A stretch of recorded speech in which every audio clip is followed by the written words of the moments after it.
জাতীয় নির্বাচনে কোনো বিদেশি শক্তির প্রভাব অনুভব করেনি আওয়ামী লীগ। একথা জানিয়ে দলের সাধারণ সম্পাদক ওবায়দুল কাদের বলেছেন, কোনো শক্তি বা চাপে জাতীয় পার্টি ভোটে এসেছিল তার উত্তর তাদের দিতে হবে।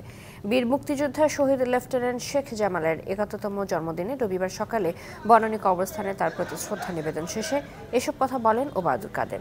তিনি আরও বলেন, পাকিস্তান বাংলাদেশের উন্নয়ন দেখতে পেলেও তা বিএনপির চোখে পড়ে না।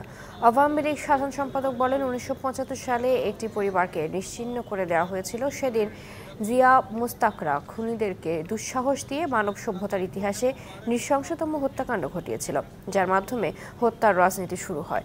হত্যা, খুন, ষড়যন্ত্র নির্মূল করে আজ দেশে উন্নয়ন আর অগ্রগতির রাজনীতি চলছে বলে মন্তব্য করেন ওবায়দুল কাদের। বাংলাদেশে ৪২% লোক ভোট দিয়েছে।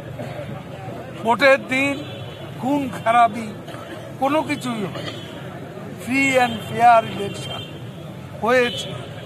এখানে কোনো বিদেশি শক্তির চাপ ছিল, আমরা কোনো চাপ অনুভব করিনি।